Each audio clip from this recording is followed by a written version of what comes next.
Sarah Martinez had always been different from other 28-year-old women in her small Texas town. While her friends spent weekends shopping and socializing, she could be found at the local gym at 5 in the morning, pushing herself through grueling workouts that would make most men quit halfway through. Her neighbors saw her as just another fitness enthusiast, perhaps a bit too intense for her own good. They had no idea that behind her quiet demeanor and unassuming appearance lay the heart of a warrior. Growing up as the daughter of a Marine veteran, Sarah learned early that strength came not from size or gender, but from determination and mental toughness. Her father, Sergeant Major Robert Martinez, never treated her differently because she was a girl. When she wanted to learn self-defense at age 12, he taught her military-grade combat techniques.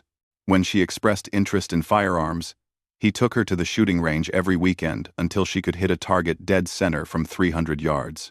But perhaps most importantly, he instilled in her a code of honor and service that would shape every decision she made.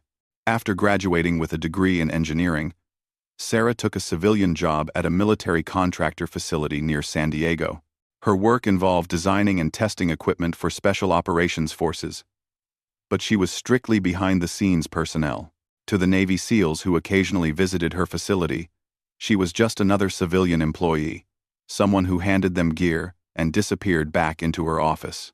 They were polite but dismissive, treating her with the same casual indifference they showed to all non-military personnel. The SEALs had good reason for their confidence. For the past 10 years, they had dominated every military fitness and endurance challenge that existed. Their current record stood as an almost mythical achievement in the special operations community. The challenge was known as the Iron Gauntlet, a brutal test that combined elements of their basic underwater demolition training with advanced combat scenarios. It required participants to complete a 2-mile ocean swim in rough conditions, followed by a 12-mile run carrying 60 pounds of gear, then finish with a complex obstacle course that tested everything from rope climbing to precision shooting, while under physical and mental exhaustion. The record time of 4 hours and 37 minutes had been set by Lieutenant Commander Jake Morrison, a legendary SEAL who had since retired but whose achievement remained untouchable. Multiple attempts by other elite military units had failed to even come close. The challenge had become a source of pride for the entire SEAL community, proof of their superiority among special forces. It was their record, their domain, and the idea that anyone outside their brotherhood could threaten it was simply unthinkable. Sarah first learned about the Iron Gauntlet during a casual conversation in the facility cafeteria. She was eating lunch alone, as usual, when she overheard a group of SEALs discussing the upcoming annual attempt by Force Reconnaissance Marines to break the record. The SEALs were laughing, placing bets on how badly the Marines would fail, treating the whole thing as entertainment rather than competition. "No way those jarheads get within an hour of Morrison's time," said Petty Officer First Class David Chen, a compact but muscular SEAL with multiple deployment ribbons on his uniform. "They don't have what it takes for the swimming portion. We own the water." His teammate, Chief Petty Officer Marcus Williams, nodded in agreement while taking a massive bite of his sandwich. "The swimming is just the beginning. Wait until they hit mile 8 of the run. That's where dreams go to die. I've seen grown men cry at that point." Sarah listened quietly, absorbing every detail they shared about the challenge. They talked about the specific swimming techniques required to handle the rough Pacific waters, the strategic pacing needed for the weighted run, and the mental games that separated finishers from quitters. To them, she was invisible, just another civilian who couldn't possibly understand the world they inhabited. As the days passed, Sarah found herself researching everything she could about the Iron Gauntlet. She studied training manuals, watched video footage of previous attempts, and analyzed the physiological demands of each component. Her engineering mind broke down the challenge into measurable variables and potential optimization strategies. She began to see patterns that others had missed, inefficiencies in technique that could be corrected, and training approaches that could yield significant improvements. More importantly, she realized that she had been unconsciously preparing for something like this her entire life. Her daily workouts weren't random. They were comprehensive conditioning that addressed every physical demand the challenge would present. Her swimming background from high school and college had given her elite-level technique in the water. Her weekend hiking and trail running in the mountains had built exactly the kind of endurance and mental toughness required for the weighted run. Even her marksmanship skills, honed through years of practice with her father, aligned perfectly with the precision shooting requirements. But it wasn't just physical preparation that gave Sarah confidence.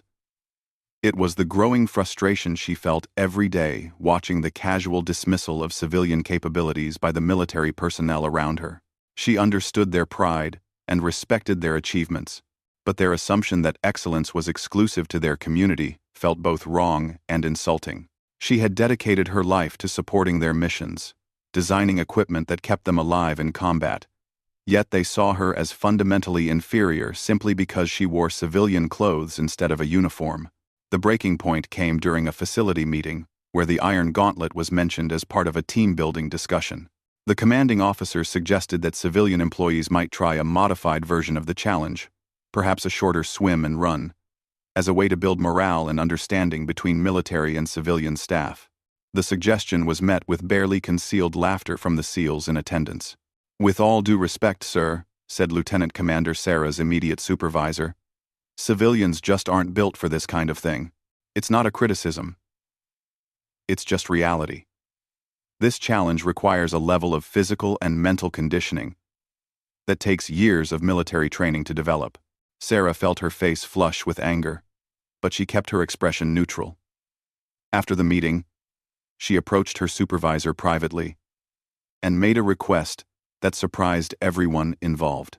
She wanted to attempt the full Iron Gauntlet challenge, not the modified civilian version, but the complete test that had stymied elite military units for a decade. The response was exactly what she expected. Laughter, followed by concern for her safety, followed by gentle suggestions that she didn't understand what she was asking for. They explained the injury rates, the failure statistics, and the simple reality that no woman had ever completed the challenge, let alone threatened the record time. They meant well, but their patronizing tone only strengthened her resolve. "I'm not asking for special treatment or modifications," Sarah said calmly. "I want to attempt the exact same challenge under the exact same conditions. If I fail, I fail. But I want the chance to try." It took 3 weeks of persistent requests and formal documentation before permission was granted. The approval came with multiple conditions and liability waivers, along with the requirement that she undergo preliminary fitness testing to ensure she could safely attempt the challenge.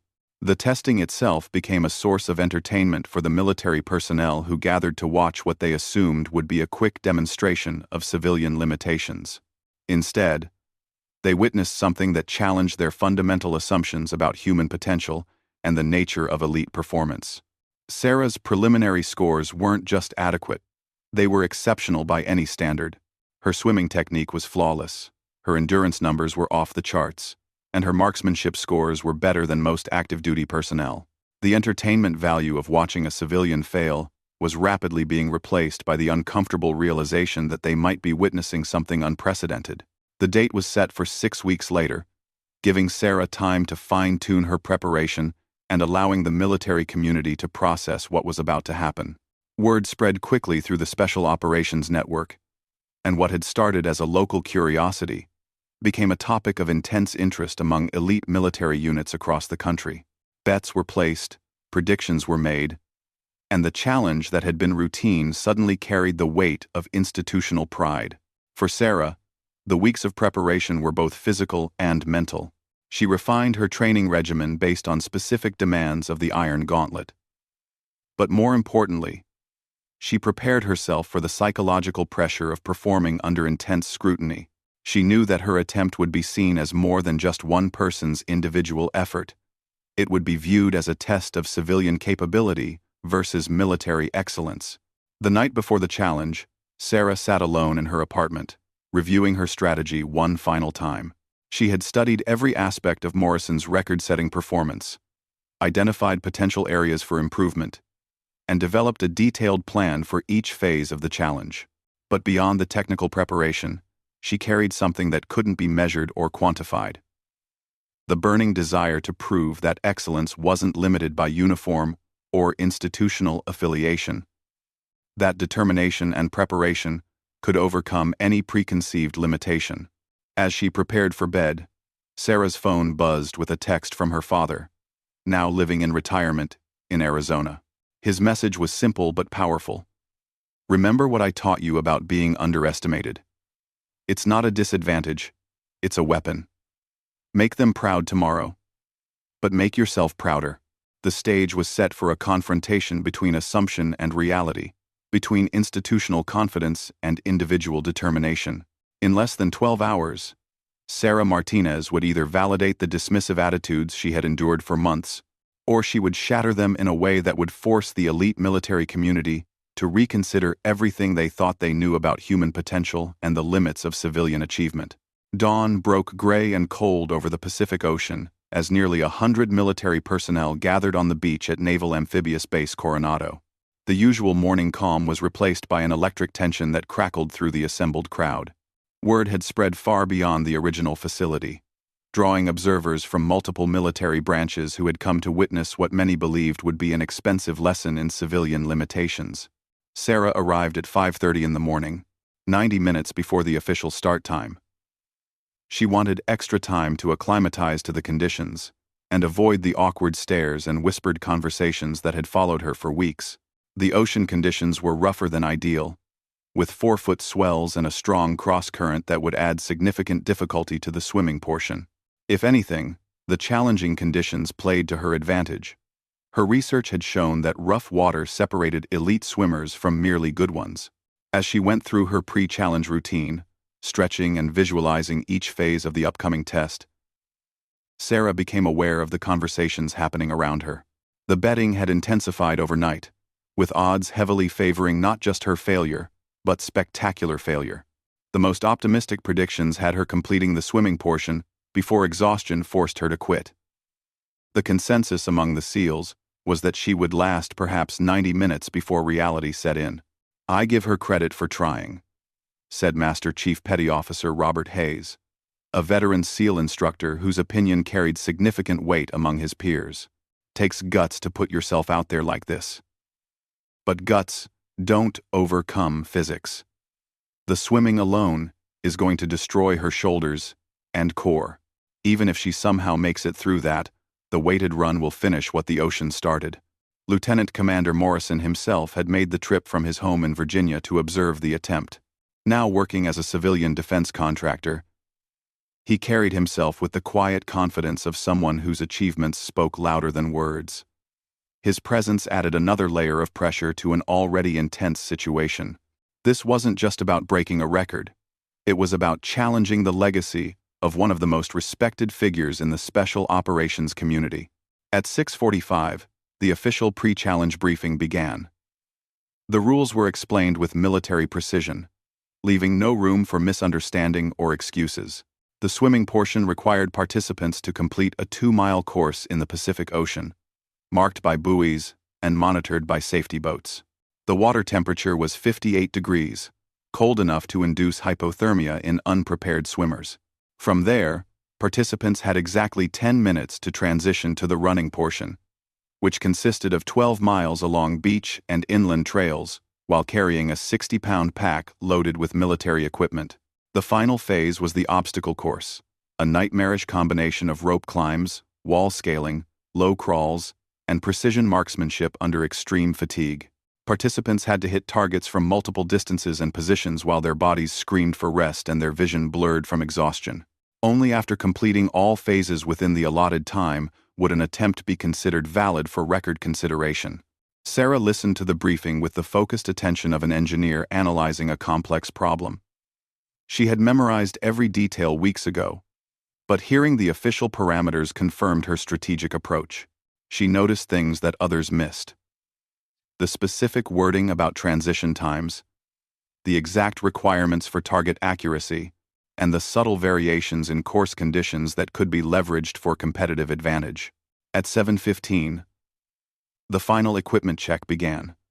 Sarah's gear was scrutinized with extra attention. as if the observers expected to find some civilian shortcut or prohibited modification. Instead, they found equipment that met every specification, while incorporating subtle optimizations that demonstrated deep understanding of both the challenge requirements and equipment performance. Her wetsuit was regulation thickness but featured superior thermal properties. Her running pack was standard military issue but loaded with precision to optimize weight distribution. Even her weapon, a standard issue M4 carbine, had been cleaned and calibrated with obsessive attention to detail. The psychological pressure intensified as the start time approached. Television cameras had arrived to document what was expected to be either an inspiring attempt or a cautionary tale about civilian overreach. The presence of media transformed the challenge from internal military business to public spectacle, adding stakes that extended far beyond individual achievement. "You don't have to do this," said Captain Jennifer Walsh, Sarah's facility commander, making one final attempt to provide an honorable exit strategy. "No one would think less of you for reconsidering. The conditions are particularly challenging today, and there's no shame in waiting for better circumstances." Sarah appreciated the concern but recognized it for what it was: another assumption about civilian limitations. The offer to wait for easier conditions implied that she would need advantages that elite military personnel didn't require. It was exactly the kind of low expectation that had motivated her to attempt the challenge in the first place. "I've trained for these conditions," Sarah replied calmly. "If anything, rough water will help me. I'm not here for easy circumstances." At exactly 7:30, the horn sounded to begin the challenge. Sarah entered the Pacific Ocean with smooth, deliberate movements, her stroke technique immediately drawing attention from experienced swimmers in the crowd. Unlike the powerful but inefficient styles often favored by military swimmers focused on upper body strength, Sarah's approach was biomechanically perfect, maximizing distance per stroke while minimizing energy expenditure. The first quarter mile revealed the wisdom of her technique. While most previous male challengers had attacked the swimming portion with aggressive intensity, fighting the ocean rather than working with it, Sarah seemed to glide through the water with minimal effort. Her stroke rate was significantly lower than previous attempts, but her speed was surprisingly competitive. More importantly, she showed no signs of the early fatigue that typically accumulated during the swimming phase. The current posed a serious challenge about halfway through the swim, as it had for every previous challenger. This was the point where many attempts began to unravel, as swimmers found themselves fighting against the Pacific's power rather than using it strategically. Sarah's response surprised everyone watching. Instead of fighting the current directly, she adjusted her angle and stroke tempo, actually using the water movement to aid her progress toward the next marker buoy. "Did you see that?" said Commander Lisa Park, a Navy swimming instructor who had trained multiple Olympic-level athletes. "She just gained 30 seconds by reading the water conditions instead of fighting them. That's not civilian luck. That's elite-level water sense." By the 1-mile marker, Sarah had not only maintained pace with Morrison's record-setting swim, but had actually gained several minutes on his time. The crowd's energy began to shift from skeptical entertainment to genuine interest. Conversations changed from predictions of failure to analysis of technique. Even the most confident SEALs began to acknowledge that they were witnessing something unexpected. The second mile tested Sarah's strategic preparation as much as her physical conditioning. This was traditionally where hypothermia began to affect performance, where muscle fatigue accumulated to dangerous levels, and where mental toughness separated finishers from casualties. Sarah's stroke remained smooth and rhythmical, showing none of the deterioration that marked previous attempts. If anything, she seemed to be getting stronger as the swimming portion progressed. She completed the 2-mile swim in 38 minutes and 47 seconds, nearly 4 minutes faster than Morrison's record-setting pace. As she emerged from the Pacific Ocean, her movement was controlled and purposeful, showing no signs of the exhaustion or hypothermia that had affected every previous challenger at this point. The 10-minute transition period began immediately, as support crew helped her out of the wetsuit and into running gear. The transition itself became another demonstration of superior preparation. While previous challengers had used the 10-minute break to recover from the swimming ordeal, Sarah treated it as just another phase of the challenge, requiring its own optimization strategy. Her gear changes were practiced and efficient, her nutrition intake was precisely calculated, and her mental preparation for the running phase was already complete before she hit the beach. "This is not what we expected," admitted Chief Petty Officer Williams, whose earlier confidence was being replaced by grudging respect. "She's not just surviving this thing, she's dominating it. That swim time isn't just good for a civilian, it's good, period." The running portion began with Sarah carrying the regulation 60-pound pack along the beach route that had broken countless previous attempts. The weight distribution and pack design that she had optimized during her preparation immediately proved their worth. While most challengers struggled with pack movement and pressure points during the early running miles, Sarah's gear functioned as a natural extension of her body. Her running form was as technically sound as her swimming had been. Years of trail running and endurance training showed in every stride. She maintained a pace that was aggressive but sustainable, covering ground with efficiency that impressed even the most skeptical observers. More importantly, her breathing remained controlled, and her form stayed consistent as the first miles passed. The route included sections of soft sand, rocky trails, and steep inclines designed to test every aspect of running fitness and mental determination.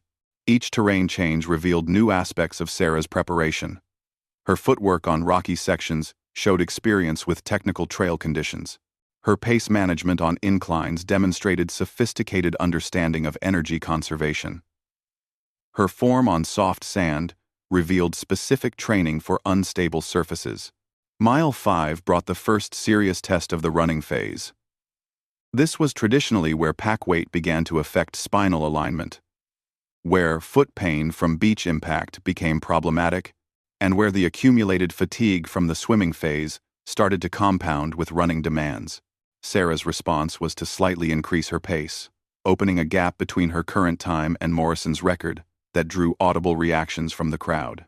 "She's actually pulling away from the record," announced the official timekeeper, his voice carrying a note of disbelief. The psychological effect on the watching crowd was immediate and profound. What had begun as observing an interesting but doomed civilian attempt had become witnessing a potential rewriting of special operations history. Conversations shifted from whether Sarah would finish to whether she would actually break a record that had seemed untouchable.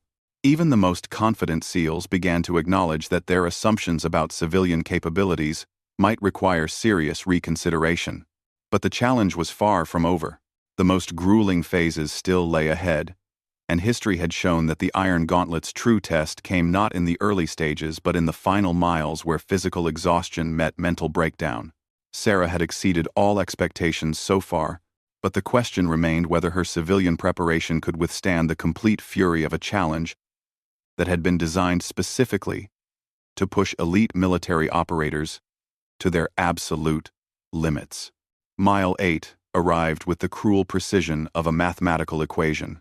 This was the point where Morrison's legendary performance had shown its first signs of human vulnerability, where even the most elite military athletes began to pay the cumulative price of their earlier efforts. The combination of post-swim fatigue, pack weight, and relentless forward progress had historically created a wall of physical and mental exhaustion that separated the exceptional from the merely excellent. Sarah approached this crucial marker with the same methodical intensity that had characterized her entire attempt. Her stride remained clean and efficient, her breathing stayed controlled, and most remarkably, her pace showed no signs of deterioration. If anything, her running form seemed to improve as the miles accumulated, as if the physical demands were revealing rather than depleting her true capabilities. The crowd following her progress had grown throughout the morning. Word had spread through the military community faster than official communications, drawing personnel from multiple bases who abandoned their regular duties to witness what was becoming a historic performance. The atmosphere had evolved from skeptical entertainment to something approaching reverence, as career military professionals watched their fundamental assumptions about elite performance being systematically dismantled by someone they had dismissed as just another civilian. "I've never seen anything like this," said Sergeant Major Patricia Reynolds, a Marine Force reconnaissance veteran with 23 years of service. "I've watched hundreds of attempts at challenges like this. The really good ones start to break down around mile 6 or 7. The exceptional ones make it to mile 10 before their form deteriorates. She's at mile 8 and getting stronger. The technical aspects of Sarah's performance continued to impress military observers who understood the specific demands of the challenge. Her pack position remained optimal, despite hours of constant movement. Her hydration strategy was being executed with precision timing that suggested extensive planning and practice. Even her mental approach seemed different from previous challengers, who typically relied on aggressive determination to push through pain barriers. Sarah appeared to be managing the challenge rather than surviving it. Mile 9 brought terrain designed to break spirits as well as bodies. A steep uphill section, followed by technical switchbacks, had been included specifically to create the kind of decision point where many attempts ended voluntarily. Challengers would reach this section with depleted energy reserves and face the choice between pushing through potential injury or accepting honorable failure. The psychological pressure of this decision point had ended more attempts than actual physical incapacity. Sarah attacked the hill with a strategy that surprised everyone watching. Instead of the grinding determination typically employed at this stage, she shifted to a rhythmic power hiking technique that actually allowed her to maintain conversation pace breathing while continuing to gain time on Morrison's record. Her trail running background was fully evident as she navigated technical terrain with the confidence of someone who had trained specifically for these exact conditions. The downhill sections that followed the climb revealed another dimension of her preparation. While most challengers used downhill portions as recovery opportunities, accepting slower pace in exchange for reduced physical demands, Sarah utilized the terrain to actually increase her advantage. Her downhill running technique was aggressive but controlled, gaining significant time while maintaining the pack stability and form integrity that would be crucial for the final phases. "She's 11 minutes ahead of the record pace," announced the timekeeper at mile 10. "This isn't just breaking the record. This is redefining what we thought was possible." The final 2 miles of the running phase traditionally served as the last opportunity for challengers to maintain viability for record consideration. Even those who survived to this point typically arrived at the obstacle course with severely compromised capabilities, making the precision marksmanship and complex physical tasks nearly impossible to complete successfully. The accumulated fatigue from swimming and running was specifically designed to test performance under extreme exhaustion. Sarah's approach to these final running miles demonstrated the same strategic thinking that had characterized her entire attempt. Rather than simply enduring until the obstacle course, she was positioning herself to arrive with sufficient reserves to excel in the final phase. Her pace remained steady, her form stayed efficient, and her mental state appeared calm and focused, rather than desperately determined. Mile 11 passed with Sarah maintaining her incredible lead over Morrison's record. The crowd was now openly cheering. The original skepticism completely replaced by genuine excitement about witnessing history. Military personnel who had spent their careers believing in the absolute supremacy of their elite training programs were watching their assumptions being challenged in the most direct way possible. "This changes everything," said Captain Walsh, Sarah's facility commander. "We've been thinking about human potential in completely wrong terms. This isn't about military versus civilian capability. This is about what happens when preparation meets opportunity, regardless of background." The transition from running to the obstacle course provided a brief but crucial test of Sarah's remaining capabilities. Most previous challengers arrived at this point in various states of distress, requiring several minutes to collect themselves before attempting the final phase. Sarah's transition was smooth and immediate, suggesting energy reserves that shouldn't have existed after 12 miles of loaded running following a 2-mile ocean swim. The obstacle course itself had been designed by Navy SEALs specifically to test the complete range of special operations capabilities under maximum fatigue. It included rope climbs that tested upper body strength and coordination, wall scaling that required explosive power and technique, low crawls that challenged core stability and mental toughness, and precision marksmanship from multiple positions and distances. Sarah's first obstacle was a 20-foot rope climb that had to be completed twice in succession. Her technique was immediately recognizable as military grade, showing none of the inefficient struggling that characterized civilian attempts at rope climbing. More importantly, her execution was smooth and powerful, suggesting that her upper body conditioning was more than adequate for the demands ahead. The wall scaling section required participants to negotiate a series of increasingly difficult barriers, using only their physical capabilities and problem-solving skills. Sarah approached each obstacle with the methodical analysis of an engineer, identifying optimal technique and executing with precision that impressed even skeptical observers. Her movement was efficient and confident, showing no signs of the hesitation or multiple attempts that typically characterize this section. The low crawl portion tested perhaps the most fundamental military skill, while under extreme fatigue. Participants had to navigate 100 yards of varied terrain while staying below a height restriction that forced them to move on elbows and knees. This section had broken more attempts than any other, as the combination of physical demands and mental pressure proved overwhelming for exhausted challengers. Sarah's approach to the low crawl was systematic and relentless. Her technique was perfect, her pace was consistent, and her mental focus appeared unshakable. Watching military personnel began to realize that they were witnessing not just exceptional physical performance, but a level of mental toughness that matched or exceeded anything they had seen from elite military operators. The final phase of the obstacle course was precision marksmanship under extreme conditions. Participants had to engage targets from multiple positions and distances while dealing with exhaustion, time pressure, and equipment that had been subjected to hours of punishment during the swimming and running phases. The shooting requirements were deliberately challenging, designed to test skills that would be crucial in actual combat situations. Sarah's marksmanship was devastating in its accuracy and efficiency. Her first series of shots from the prone position resulted in perfect scores from 200 yards. Moving to standing position at 100 yards, she continued to demonstrate precision that would have been impressive under fresh conditions, let alone after hours of extreme physical exertion. The kneeling position shots at 50 yards were executed with mechanical precision that drew audible appreciation from military marksmen in the crowd. "Those shooting scores aren't just good," said Master Chief Hayes, his earlier skepticism completely abandoned. "They're better than most of our active duty personnel achieve on a fresh morning at the range. She's doing this after swimming 2 miles and running 12 with a pack." The final shooting position required participants to engage targets from an unstable platform while wearing the full equipment load they had carried throughout the challenge. This was traditionally where even successful attempts showed significant deterioration, as the combination of physical exhaustion and equipment weight made precise shooting extremely difficult. Sarah's performance from the unstable platform was perhaps the most impressive demonstration of the entire challenge. Her shooting stance was solid and controlled, her trigger control was smooth and consistent, and her target engagement was systematic and thorough. Every shot found its mark, with precision that suggested extensive practice under similar conditions. As the final target fell and the obstacle course timer stopped, an unusual silence fell over the assembled crowd.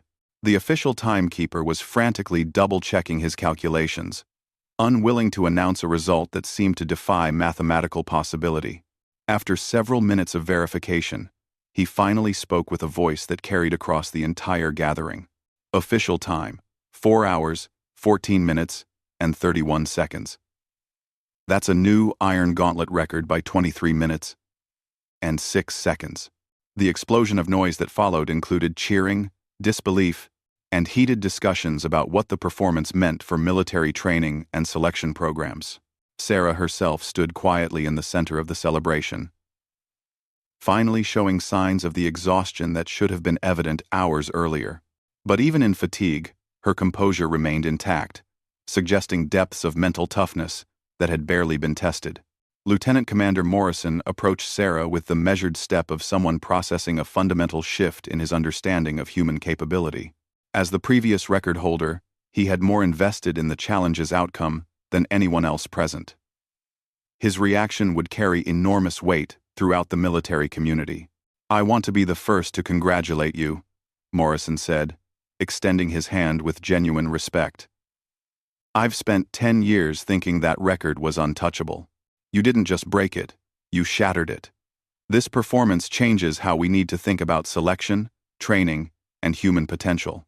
The aftermath of Sarah's record-breaking performance sent shockwaves through the special operations community that continued for months. Training programs were re-evaluated, Selection criteria were reconsidered, and the fundamental assumptions about military versus civilian capabilities underwent serious examination.